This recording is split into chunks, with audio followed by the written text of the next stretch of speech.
Alhamdulillahi Rabbil Alamin. Sabda, kullu bani Adam khata' wa khair Maliki yawmiddin. Iyyaka na'budu wa iyyaka nasta'in.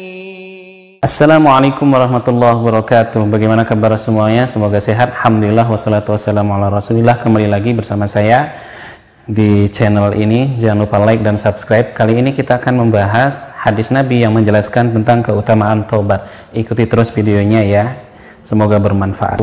Mari kita lihat hadisnya. Nabi Shallallahu Alaihi Wasallam bersabda, "Kullu bani Adam khata' wa khairul khata'in at-tawwabun." Hadis riwayat At-Tirmidzi dan Ibnu Majah. Artinya apa? Setiap anak Adam itu pasti berbuat salah, berpotensi untuk salah, dan sebaik-baik orang yang berbuat salah yaitu orang-orang yang senantiasa taubat kembali kepada Allah Subhanahu wa taala. Apa artinya taubat? Coba kita lihat dari kata taba yatubu, artinya kembali patuh taat kepada Allah Subhanahu wa taala. Allah Subhanahu wa taala memerintahkan kepada kita untuk senantiasa bertaubat kepada Allah Subhanahu wa taala. Ya ayyuhalladzina amanu tubu ilallahi taubatan nasuha. Wahai orang yang beriman, taubatlah kepada Allah Subhanahu wa taala dengan sebenar-benarnya taubat. Agar taubat itu diterima, kita akan lihat apa sih syarat-syarat agar Allah Subhanahu wa taala menerima taubat kita. Yang pertama yaitu al-iqla'. Apa itu al-iqla'? Yaitu berhenti dari perbuatan dosa-dosa.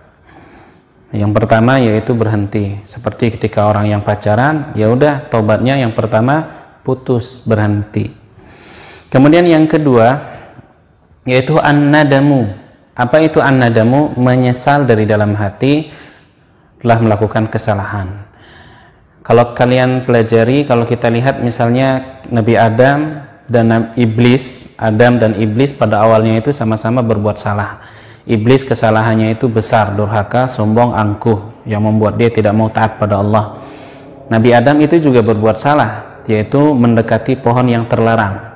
Apa bedanya kesalahan Adam dan Iblis? Kesalahannya Iblis tidak disertai dengan rasa bersalah, tidak disertai dengan penyesalan. Sebagaimana syarat taubat diterima itu harus ada penyesalan. Nah, kesalahannya Nabi Adam itu disertai dengan rasa bersalah dan perasaan menyesal. Siapa di antara dua makhluknya yang bersalah ini yang Allah berikan maaf? Nabi Adam. Iblis kenapa tidak diberikan maaf? Karena dia tidak mau mengakui kesalahannya, tidak ada rasa penyesalan dari dalam hatinya itu. Karena itu dia tidak diterima taubatnya. Demikian pula pelajaran bagi kita, setiap orang yang bersalah itu akan diterima maafnya oleh Allah kalau berhenti. Kemudian yang kedua, an-nadamu, menyesal, tidak akan pernah mengulangi lagi. Kemudian syarat yang ketiga agar Allah Subhanahu wa taala menerima taubat kita yaitu al-azmu. Apa itu al-azmu? Tekad, motivasi yang kuat dari dalam hati untuk tidak mengulangi kesalahan yang sama yang kemarin diperbuat. Ya, al-azmu, harus ada tekad dari dalam hati untuk berhenti. Keutamaan taubat, ada beberapa keutamaan taubat itu. Yang pertama, taubat itu menghapuskan dosa-dosa sebelumnya. Allah Subhanahu wa taala menghapus kesalahan seseorang satu dengan cara taubat. Nabi Shallallahu Alaihi Wasallam bersabda, silakan lihat hadisnya, at-taibu minaz zambi kaman la dzanba lahu. Artinya, seseorang yang bertaubat dari dosa, dari kesalahan, seolah-olah ia tidak memiliki dosa, disebabkan karena Allah Subhanahu wa taala memberikan ampunan kepadanya. Kemudian yang kedua, Allah Subhanahu wa taala ganti kejelekannya itu dengan kebaikan. Kejelekan dan dosa-dosa yang sebelumnya ia lakukan itu Allah hapuskan dan Allah gantikan dengan kebaikan. Sebagaimana firman Allah Subhanahu wa taala dalam surat Al-Furqan ayat 70, Allah Subhanahu wa taala berfirman, illa man taba wa amana wa amila amalan salihan fa ulaika yubaddilullahu sayyi'atihim hasanat. Kecuali orang yang taubat kembali kepada Allah, diiringi taubatnya itu, penyesalannya itu dengan beriman kepada Allah Subhanahu wa taala, kemudian melakukan amal saleh. Maka mereka itulah orang-orang yang nanti Allah Subhanahu wa taala akan ganti keburukan-keburukannya itu dengan kebaikan. Sebagaimana hadis Nabi Shallallahu Alaihi Wasallam yang menjelaskan bahwa Allah Subhanahu Wa Taala menghapus kesalahan-kesalahan kita itu dihapus oleh Allah dengan amal soleh. Di dalam ayat yang lain Allah Subhanahu Wa Taala berfirman, Innal hasanat yudhibna sayyi'at. Sesungguhnya amal baik itu menghapus kesalahan, bersih. Seolah-olah Allah Subhanahu Wa Taala tidak berikan ia, dihapus semua kesalahan. Allah Subhanahu Wa Taala akan masukkan ia ke dalam surga dan menjadi penghalang dari siksa Allah Subhanahu wa taala. Faulaika yadkhulunal jannah wa la yuzlamuna syai'a. Di dalam surat Maryam Allah Subhanahu wa taala berfirman, mereka itulah orang-orang yang akan Allah masukkan ke dalam surga. Jadi surga itu akan dimasuki oleh orang yang sudah diterima taubatnya oleh Allah dengan bertaubat kepada Allah Subhanahu wa taala. Kemudian yang berikutnya, Allah Subhanahu wa taala akan bersihkan hati seseorang itu disebabkan karena taubat. In tatuba ilallahi faqad sagat qulubukuma. Kalau kalian berdua taubat kepada Allah, maka Allah Subhanahu wa taala akan condongkan hati kita itu kepada kebaikan. Jadi di antara cara agar Allah Subhanahu wa taala memberikan kita taufik, kemudian dimudahkan melakukan amal soleh, yaitu dengan cara taubat, istighfar, membersihkan hati. Bagaimana caranya taubat dari pacaran? Siapa sih yang nggak suka sama lawan jenis? Semua orang suka dengan lawan jenis. Karena itu Allah Subhanahu wa taala mengatur hubungan lawan jenis itu. Bagi orang yang saling mencintai, mudah-mudi ya, lagi jatuh cinta. Lagi jatuh cinta apa enggak? Kalau tidak bisa dikontrol dan dikendalikan hati itu, nanti kebablasan, jadi pacaran. Pacaran kalau kebablasan berakhir kepada perbuatan zina. Perbuatan zina, keji itu nauzubillah, pintu terbesarnya itu dari pacaran. Karena itu hendaknya kita hati-hati dengan hati, terutama bagi remaja yang sedang galau, bucin ya, budak cinta. Bagaimana taubatnya? Satu, putus. Nggak ada jalan kecuali putus, nyatakan putus. Kemudian yang kedua, perbanyak istighfar dan beramal soleh. Perbanyak istighfar kepada Allah Subhanahu wa taala agar hati itu tidak ingat dengan si mantan ya. Kemudian yang ketiga, jangan keseringan lihat-lihat atau buka akun Instagram, akun sosial medianya. Nanti jadi teringat lagi. Kalau teringat tidak bisa dibendung, malah nanti jadi balik lagi, kembali kepada pacar, bukan kembali kepada Allah Subhanahu wa taala.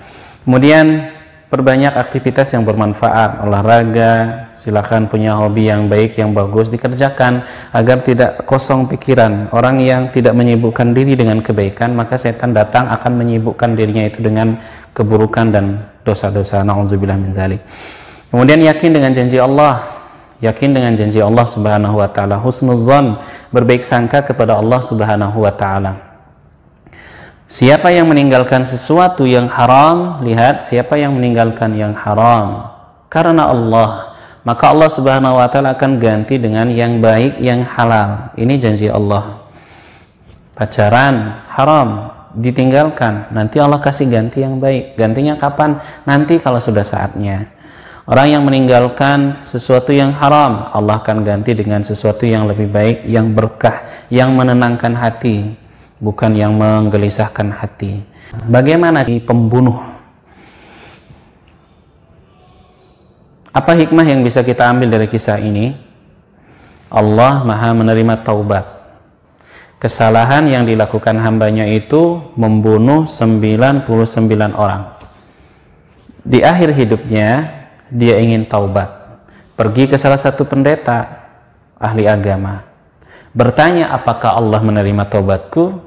Kata si ahli agama, tidak. Marah, emosi, ambil pedangnya, dia bunuh. Genap 100 nyawa yang ia tumpahkan darahnya, dia bunuh.